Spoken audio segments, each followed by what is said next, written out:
Je veux parler aujourd'hui de ce qu'est une vision, mais je vais me concentrer un peu plus sur la discipline liée à la vision.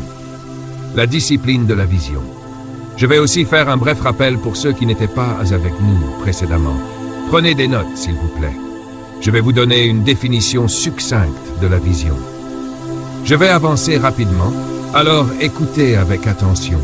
Ne vous laissez pas distraire et ne laissez personne vous faire manquer les points essentiels que je vais aborder aujourd'hui. Tout d'abord, je veux vous rappeler la priorité de la vision. La vision est probablement l'une des choses que nous comprenons le moins bien. C'est pourquoi nous allons nous y pencher en détail aujourd'hui. La force la plus puissante sur Terre est le pouvoir de la vision. Pourquoi? Parce que sur Terre, vous pouvez avoir une vision qui dépasse les limites de ce monde. Vous pouvez voir des choses qui n'existent pas encore sur Terre. C'est pourquoi le pouvoir de la vision est essentiel ici-bas. Ensuite, la vision est cette capacité à voir littéralement l'invisible pour le rendre possible. Elle vous donne le pouvoir de réaliser ce que les autres considèrent comme impossible. Si vous pouvez voir quelque chose, alors vous pouvez le faire.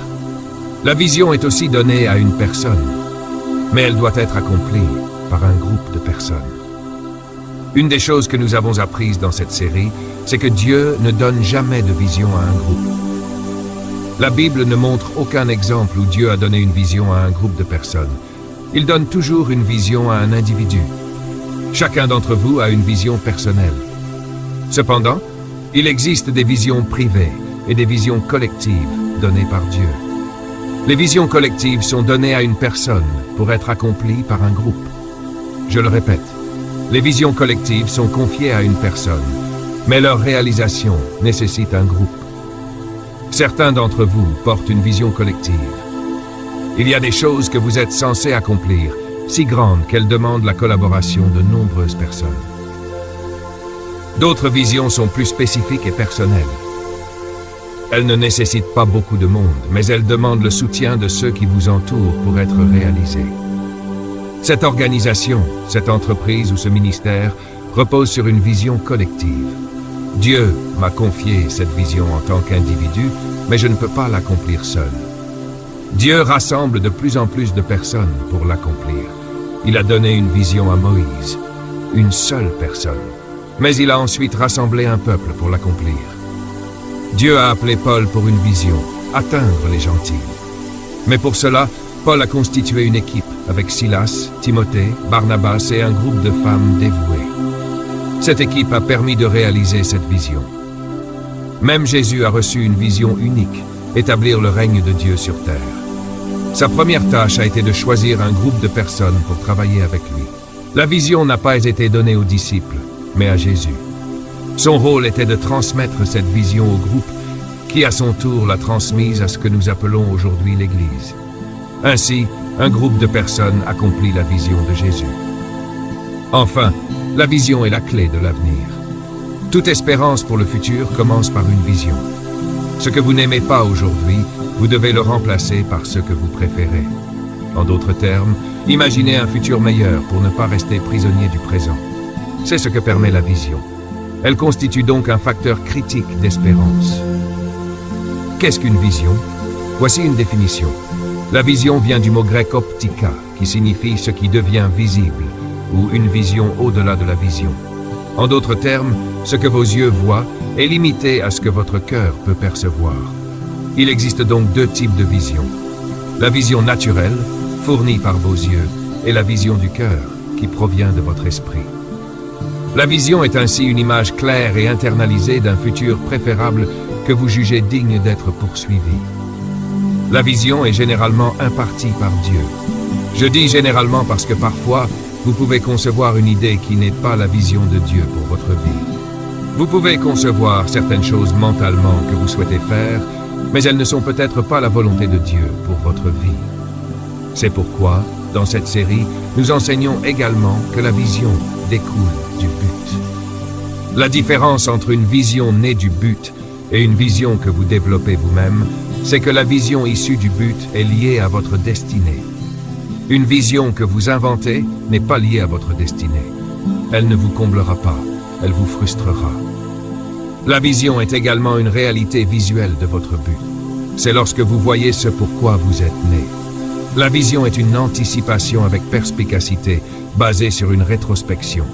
C'est une combinaison de votre passé qui entre en collision avec votre présent pour vous conduire vers l'avenir. La vision a besoin d'une perspective. Votre formation, votre préparation et votre passé sont importants. Dieu, très souvent, vous guidera vers votre avenir en vous donnant un passé qui vous prépare. Je vais vite, je sais que je vais vite.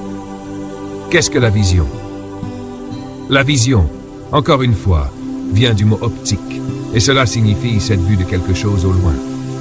Écrivez ceci. La vision doit être hors de portée, mais jamais hors de vue. Il est important de poursuivre quelque chose que vous n'avez pas encore accompli, et cela n'est pas facile non plus. Toutes les visions venant de Dieu sont très difficiles à poursuivre. Elles nécessitent son assistance.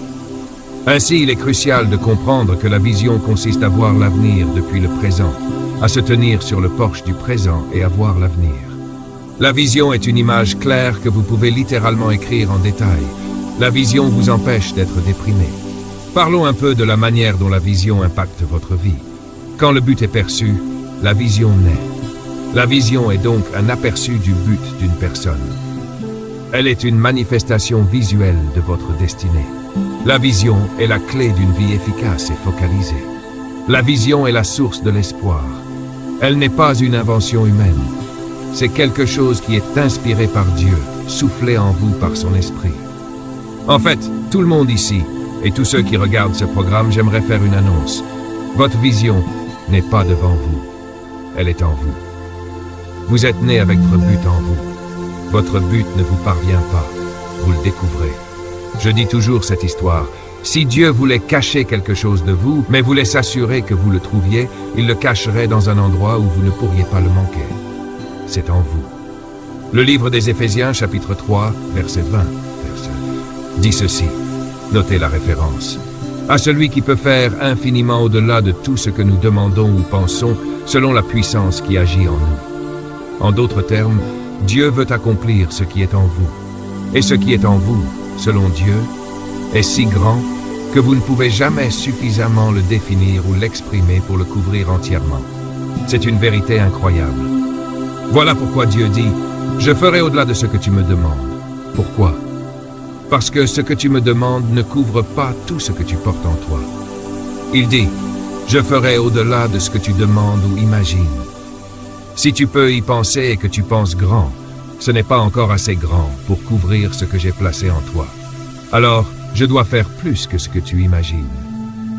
Imaginez, ce que vous portez est si grand que votre cerveau ne peut pas en saisir suffisamment pour l'expliquer. Votre grand rêve ne menacera jamais Dieu, car si c'est son rêve et que vous lui en parlez à ses yeux, votre cerveau est incapable de le définir ou de le décrire complètement. Il doit toujours faire au-delà de ce que vous demandez ou pensez. C'est pourquoi les visions viennent par étapes. Si Dieu devait vous montrer tout ce pourquoi vous êtes né, vous mourriez d'un choc. En fait, ce vers quoi vous vous dirigez est si incroyable que Dieu a peur de vous le révéler entièrement en ce moment. C'est pourquoi il fait au-delà de ce que vous pouvez demander, penser ou imaginer. Il dit, « Tu l'imagines? Ce n'est pas assez. Dieu est-il bon? Oui. Dieu est-il incroyable? Absolument. Dieu vous a donné quelque chose à accomplir que vous ne pouvez pas expliquer. Cela rend ma vie excitante. Cela signifie que tout ce dans quoi je suis impliqué en ce moment n'est qu'une fraction de ce que je vais réellement accomplir à la fin. Et tout ce que vous voyez et que vous appelez grand, Dieu l'appelle une fraction. C'est pourquoi Dieu ne vous donne que des étapes de votre vision. Il est donc important de comprendre que le pouvoir de la vision exige de la discipline, et c'est ce que nous abordons dans cette session. Nous allons traiter du pouvoir contrôlant de la vision, partie 3. Lorsque vous recevez une vision de Dieu, cette vision prend le contrôle de votre vie. Prenez des notes aujourd'hui. Je vais vous donner des choses à lister et à utiliser pour les 10 prochaines années afin d'organiser votre vie en fonction de ces éléments. Je vais vous donner des instructions claires pour vous assurer que votre vision se réalise. Dans le livre des Proverbes, chapitre 29, verset 18, une déclaration du grand roi Salomon dit « Là où il n'y a pas de vision, le peuple périt. Heureux celui qui garde la loi. » Le mot périr ne signifie pas mourir.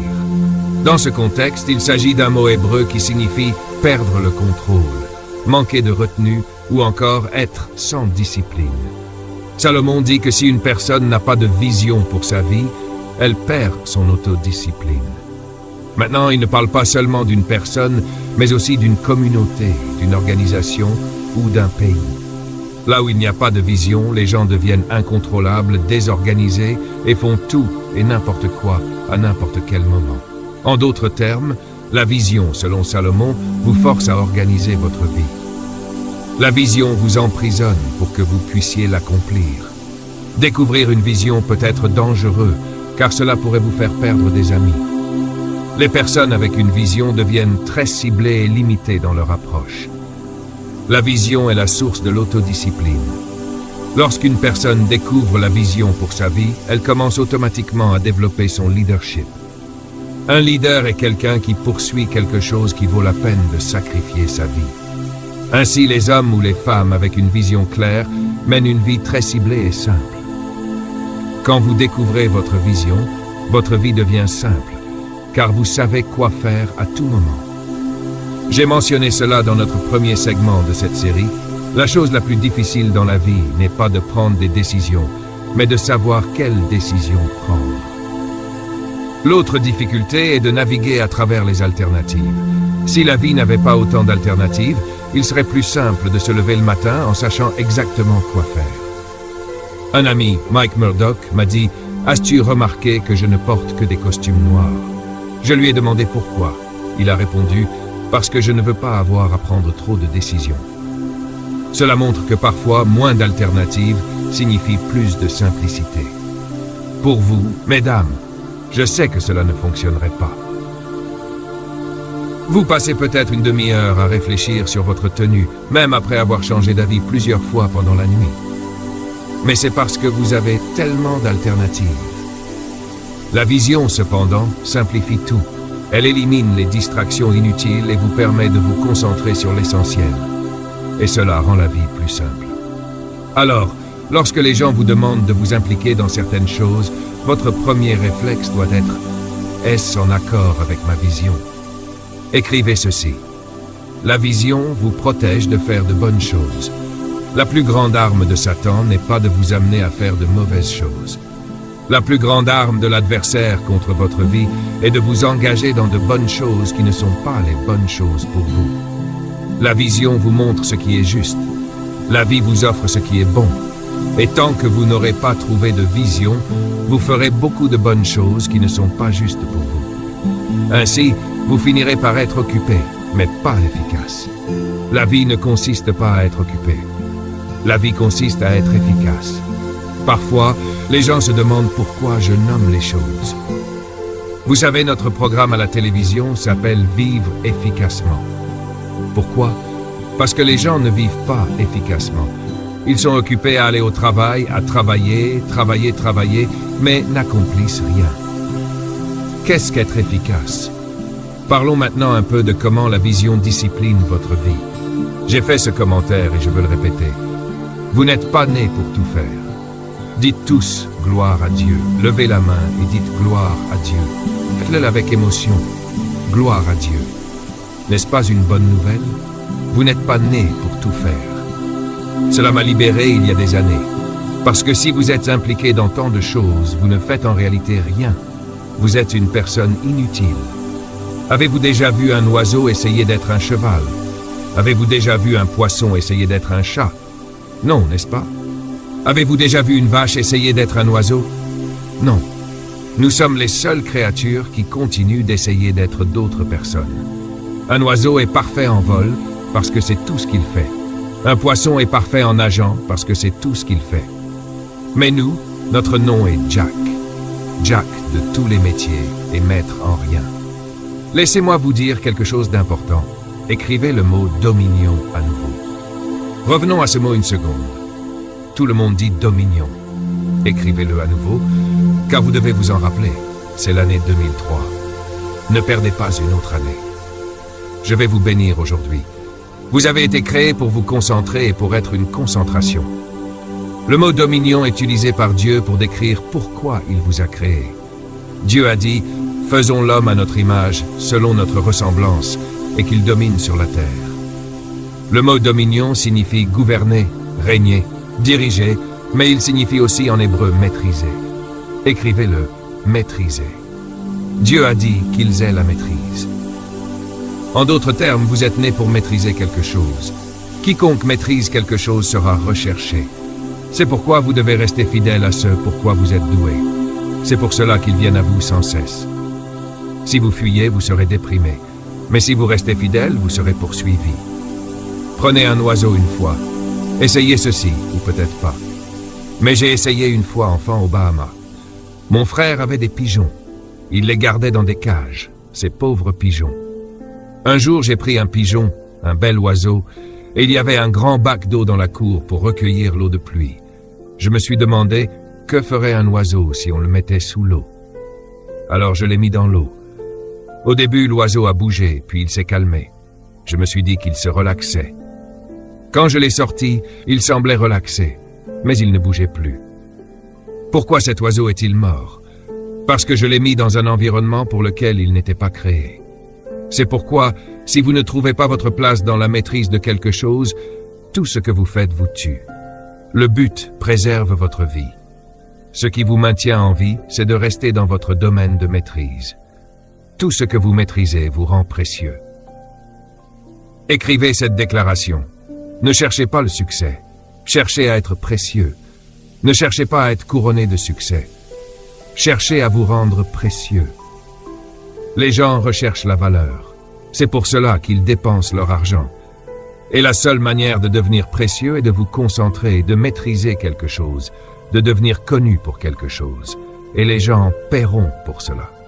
Tout ce en quoi vous êtes doué est la clé de votre processus, de votre progression et de votre prospérité. Votre vision vous rend maître.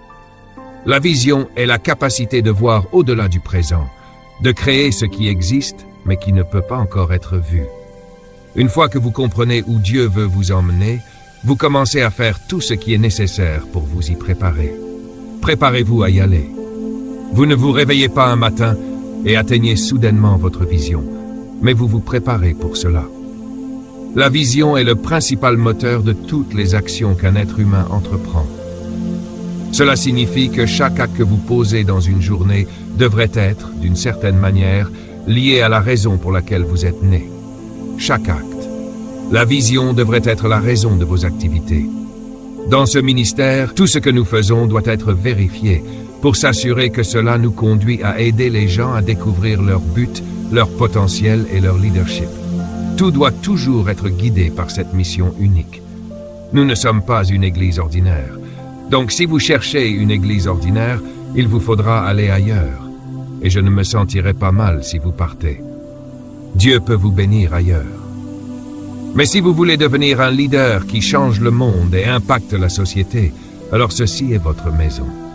Si vous voulez mener une vie qui fait une différence, non seulement dans l'église, mais aussi dans le monde, alors vous êtes au bon endroit.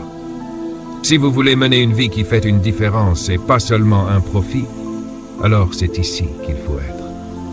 Tout ce que nous faisons ici doit être guidé par cette vision. C'est pourquoi une vision ne se compare pas. Je le répète, une vision ne se compare pas. Quand vous avez une vision, il n'y a pas de concurrence. Personne ne peut rivaliser avec une vision, car les visions sont des missions uniques. Allons-y. Concentrons-nous. La vision que vous avez pour votre vie crée des conséquences. Elle affecte également comment vous utilisez votre temps et vos ressources. La vision pour ce ministère entraîne des conséquences. Une fois que nous savons où Dieu nous appelle, toutes les conséquences en découlent. Je vous l'ai dit il y a 5 ans, j'espère que vous ne l'avez pas oublié. Le jour où le Seigneur m'a acculé, j'étais tellement nerveux. Je n'oublierai jamais ces moments étranges. Le Seigneur m'a dit, « Je ne veux pas que tu formes seulement des leaders.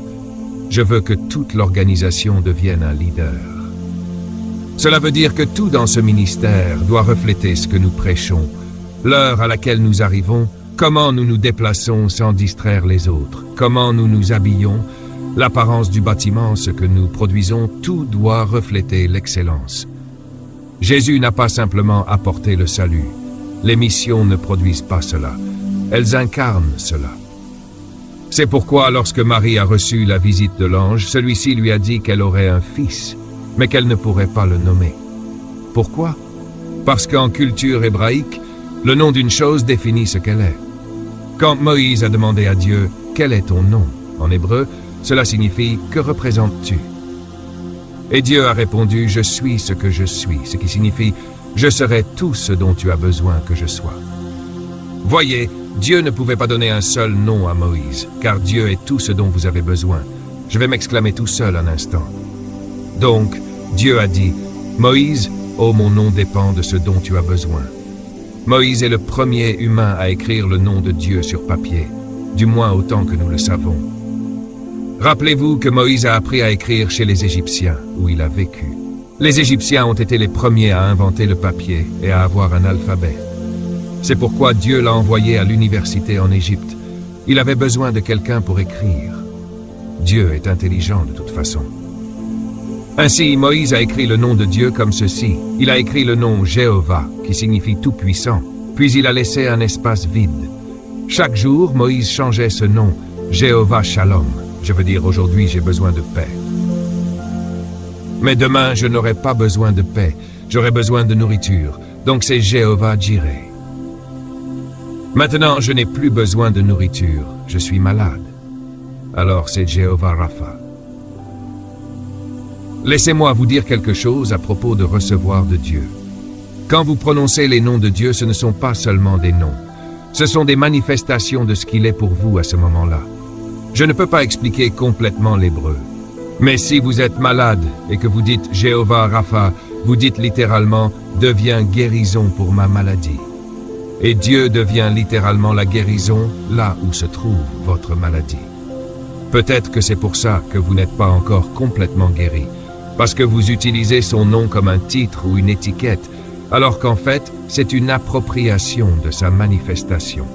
Il est ce que son nom représente. Maintenant, revenons à Jésus. Quand l'ange a dit à Marie, « Tu auras un enfant, mais tu ne pourras pas le nommer. » Pourquoi cela? Parce que, voyez-vous, Marie était une jeune fille hébraïque. Dans la culture hébraïque, le nom d'une chose est ce qu'elle est. Par exemple, vous pourriez appeler votre chien Tommy, mais Tommy est un nom humain, pas un nom de chien. En hébreu, vous ne pouvez pas appeler un chien par un nom humain. Dans cette langue, le nom d'une chose la définit. C'est pourquoi, quand Moïse a demandé à Dieu « Quel est ton nom ?» Dieu a répondu « Je suis ». Cela signifie « Je suis tout ce dont tu as besoin selon le moment ». Ainsi, l'ange a dit à Marie « Tu auras un enfant et son nom sera Yeshua », qui est le mot hébreu pour « sauveur », car il sauvera son peuple de ses péchés. Son nom reflète ce qu'il fera. Maintenant, écoutez bien. Éphésiens chapitre 2, verset 10 dit « Vous êtes son ouvrage, créé en Jésus-Christ pour de bonnes œuvres, préparées d'avance pour que vous les accomplissiez. » Cela signifie que Dieu vous a façonné, conçu et construit pour accomplir des œuvres spécifiques. Si vous ne faites pas ce pourquoi vous avez été créé, alors vous dysfonctionnez. Un poisson est conçu pour nager. S'il essaye de voler, il mourra. Si vous essayez de faire ce pourquoi vous n'êtes pas né, cela vous détruira. Jésus ne pouvait rien faire d'autre que sauver, car il était conçu pour cela. C'est pourquoi son nom est Sauveur. Et ce mot signifie entier, complet, whole en anglais. Quand Jésus entre dans votre vie, il ne s'occupe pas seulement de votre problème financier ou de votre maladie, il s'occupe de tout, car son essence est de rendre entier. La Bible dit « Il n'y a aucun autre nom sous le ciel par lequel les hommes peuvent être rendus entiers, sauf le nom de Jésus. » Pourquoi est-il le seul? Parce qu'il est cela. Il est le salut. Maintenant, écoutez bien. Le salut pour Christ n'est pas un effort ou un acte spécial, c'est simplement qui il est. Quand il guérit quelqu'un ou pardonne des péchés, il ne fait pas un geste extraordinaire, il est simplement lui-même. Écrivez le mot humble. Ce mot vient de humilité, qui provient de humus, qui signifie terre. Être humble signifie être enraciné, être soi-même, rester simple. Jésus, dans tout ce qu'il faisait, était simplement lui-même. Quand tu commences à faire ce pourquoi tu es né, et que les gens s'impressionnent, veulent prendre des photos de toi, accrocher des portraits au mur ou te donner des trophées et autres récompenses, Tu sais ce qu'ils font. Ils te célèbrent simplement pour être toi-même. Laisse-moi te dire ce qui rend certaines personnes fières.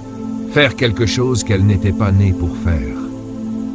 Mais c'est impossible d'être fier de faire ce pourquoi tu es né. Tu comprends? Écoute bien. Les gens pensent parfois que ce qu'ils accomplissent est extraordinaire. Mais pour celui qui est dans sa mission, c'est naturel. Quand un oiseau vole, personne ne lui organise une fête. Tu ne célèbres pas un oiseau parce qu'il vole. Pourquoi? Parce qu'il fait ce pourquoi il a été créé. L'oiseau lui-même ne comprend même pas pourquoi tu chantes à son sujet. C'est ce qu'il est naturellement conçu pour faire. Quand tu découvres ce pourquoi tu es né et que tu commences à le faire, tu deviens toi-même. C'est pour cela que Dieu déteste les imposteurs. Le mot pour cela, c'est hypocrite. Un hypocrite, c'est quelqu'un qui fait semblant d'être ce qu'il n'est pas, ou qui prétend que ce qu'il fait de manière naturelle est extraordinaire. Tout ce pourquoi tu es né est déjà en toi. Et quand tu le fais, les gens te célèbrent. Mais toi, tu te dis qu'est-ce qu'ils célèbrent? Je suis juste moi. La Bible dit que Christ était humble et doux. Cela signifie simplement qu'il était lui-même. Tout ce qu'il faisait était naturel pour lui. Maintenant, regarde ceci rapidement. Une vision forte inspire la passion. Et cette passion transforme et dirige ta vie. L'esprit de Jésus était fixé sur le salut. En fait, la Bible dit qu'il a fixé son visage comme du silex vers Jérusalem. Qu'y avait-il à Jérusalem? La mort, la croix. Certains d'entre vous comprendront cela plus tard. Autrement dit, il disait « Je vais être moi-même ». Où? À Jérusalem. Pourquoi? Parce que pour les sauver, je dois mourir. Alors, il a fixé son visage comme du silex pour être lui-même. Seigneur, aie pitié. La Bible dit, à cause de la joie qui était placée devant lui, il a enduré la croix, le mépris, les désaccords, les critiques et toutes les injustices. Pourquoi?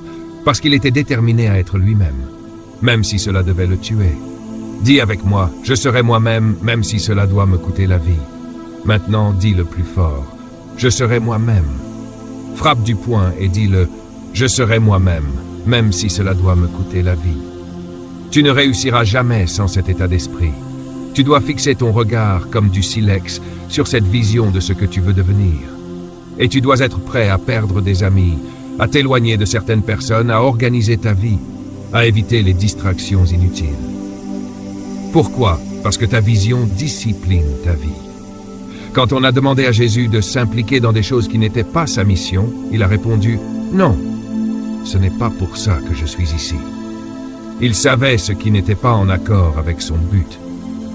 Il y a beaucoup de gens, même dans l'Église, qui se distraient avec des choses qui ne font pas partie de leur appel. Certains pasteurs devraient se poser une autre question. Qu'est-ce que Dieu m'a réellement appelé à faire? Si tu te concentres sur ta mission, tu pourrais perdre certains amis. Ta vision et ton but te donnent une passion qui te guide. La vue, c'est ce que tes yeux te montrent. Mais la vision vient de ton cœur. La vue, c'est la capacité de voir les choses telles qu'elles sont. Mais la vision, c'est la capacité de voir les choses telles qu'elles pourraient être. C'est pourquoi, écoute bien, toute vision authentique sera testée pour son authenticité. Je partageais avec la classe hier à quel point il est important de comprendre ceci. Toutes les véritables visions seront testées pour leur authenticité. Si vous recevez une vision de Dieu qui est réelle, préparez-vous à un grand combat. Satan ne vous vise pas, il vise la vision que vous portez. Elle sera testée pour voir si elle est authentique. Si votre vision est réelle, la vie vous le prouvera. Dès que vous embrassez votre vision, tout l'enfer, littéralement, se déchaîne. Je vais dire quelque chose, et certains d'entre vous comprendront. Certains diront « Amen », d'autres pas. Tout ce pourquoi vous avez été appelé, vous devrez d'abord le perdre. Satan vous mettra à l'épreuve pour voir si vous reviendrez. Permettez-moi de vous dire ceci. Si vous êtes né pour devenir millionnaire, vous devrez d'abord passer par la faillite. C'est une loi de la vision. Et le test de la vie n'a pas pour but de détruire la vision, mais de la prouver. Si le test détruit votre vision, elle venait probablement pas de Dieu en premier lieu. Si elle vient de Dieu, elle sera testée pour s'assurer qu'elle est authentique. Ce ministère est passé par plusieurs épreuves. Critique visuelle. Nous avons été considérés comme une secte. J'ai été traité de voleur, probablement encore pour certains. Mais vous voyez, les tests viennent pour voir si vous croyez vraiment en ce que vous dites croire. Vous devez y croire à travers la tempête. Vous devez y croire malgré l'abandon des gens. Vous devez y croire en étant fauché. Vous devez y croire en perdant le bâtiment pendant un moment. Vous devez y croire même si votre maison est saisie. Les visions de Dieu sont plus puissantes que la saisie d'un bien. Applaudissez une fois et louez Dieu. Vous pourriez tout perdre avant de tout gagner. C'est comme cela que ça fonctionne, pour prouver l'authenticité de la vision. Certains d'entre vous ont des histoires à raconter. Je sais que vous avez des histoires. Mais laissez-moi vous prévenir. Chaque nouvelle phase doit avoir son propre test. Alors, parce que vous avez surmonté la première épreuve et êtes heureux, laissez-moi vous dire une chose. Dès que vous annoncez la prochaine étape, des gens se lèvent de partout où vous ne saviez même pas qu'ils dormaient. Vos meilleurs amis deviennent vos plus grands problèmes. Même votre famille se retourne contre vous. Toutes sortes de choses se produisent dès que vous commencez à avancer. C'est alors que le test arrive, pour prouver qu'il est réel. Et quand vous passez, il y a un autre test. Vous devez passer le test. Dites à votre voisin, passe le test pour avoir un témoignage.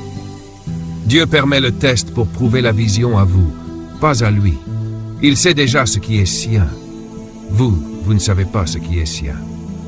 Oh, et au fait, laissez-moi vous donner un autre avertissement. C'est un principe biblique. Chaque fois que vous annoncez une vision, l'enfer l'entend. Si vous ne voulez pas de problème, gardez votre vision pour vous. Dès que vous annoncez « je vais faire ceci », préparez-vous, prenez une bonne position et ensuite annoncez-la. Car voilà que viennent tous les démons de l'enfer, y compris ceux de votre maison.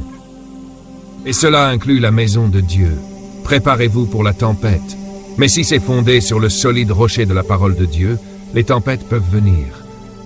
La pluie et le vent vous secouent et vous vous demandez « Dieu, m'as-tu oublié ?» Dieu répond « Non, je suis là, juste derrière le coin pour voir ce que tu peux faire. » Allez-vous encore dire « Je te crois », même s'il vous frappe? Laissez-moi vous dire une chose. Quand vous passez le test, ce que vous aviez auparavant, Dieu le multiplie par 7 et vous le rend. Puis-je entendre un amen? C'est pourquoi cela sera testé pour s'assurer que c'est authentique. Si c'est facile, cela ne vient pas de Dieu. Vous devez le traverser. Toutes les visions attirent l'attention.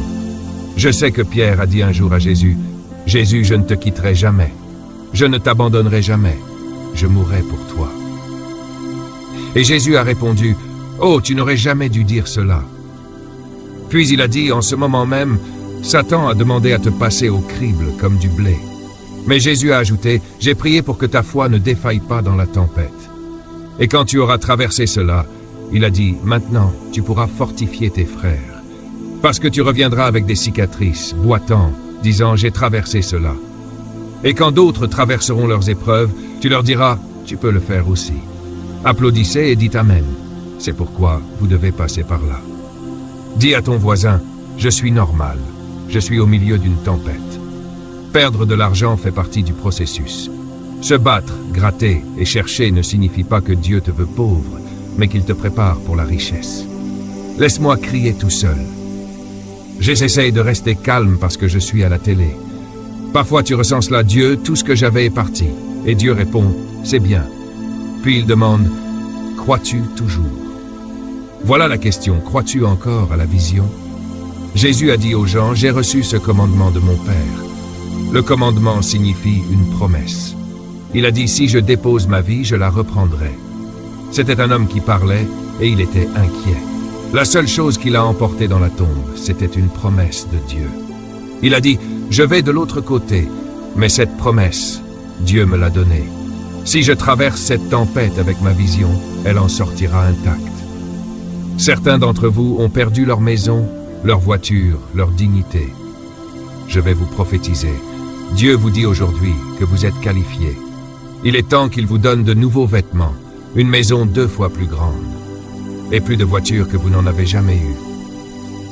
Il est temps pour vous d'avoir un témoignage. Dieu ne vous a pas oublié. Si vous croyez en la vision, il est avec vous à travers la tempête. Dieu m'a donné la bénédiction du prophète. Mon fils, je te dis, Tout ce que tu crois que Dieu t'a dit de faire sera testé. Pourquoi? Parce que cela doit être authentique. Dis à ton voisin, je vais faire quelque chose qui attire le diable. Dis le plus fort, je vais faire quelque chose qui attire le diable. Le diable n'est pas intéressé par les gens qui ne font rien.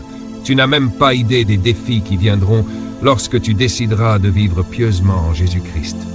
Alors annonce-le et dis, je m'attends à la persécution et je suis prêt. Loue le Seigneur avant de rentrer chez toi. Parfois tu te sens abandonné, mais Dieu teste simplement la vision. Il demande, crois-tu vraiment ce que je t'ai dit? Satan a demandé à Dieu de tester Job, et Dieu a dit, vas-y.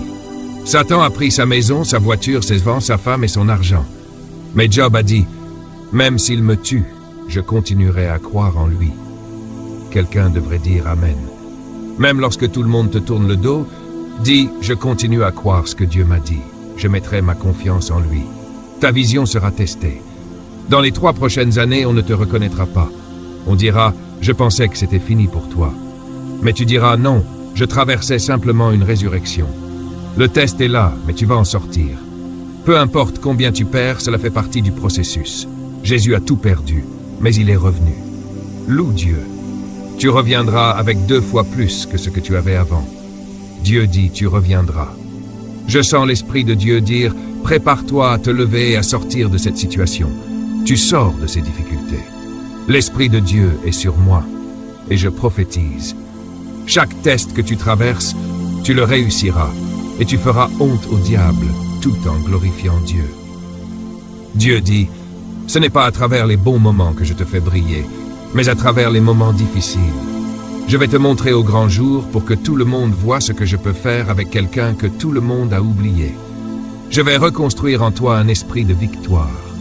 Je vais te redonner ce que tu as perdu 7 fois plus. Levez-vous et criez de joie. Dieu va accomplir cela. Celui qui a commencé une bonne œuvre en vous va l'achever. Ce ne sera pas un faux semblant, ce sera réel. Vous prouverez que ce que Dieu vous a dit est authentique. Cela coûte cher. Mais cela en vaut la peine. Je marche à travers la vallée de l'ombre de la mort. Je ne crains véritable preuve de la présence du Saint-Esprit dans une vie et la puissance. Votre vie doit être contrôlée par ce qui est bénéfique. Nous ne pleurons jamais lorsque nous sommes confrontés à des défis. Nous nous tenons debout et regardons le diable droit dans les yeux et disons, quoi que tu fasses, je suis plus que vainqueur.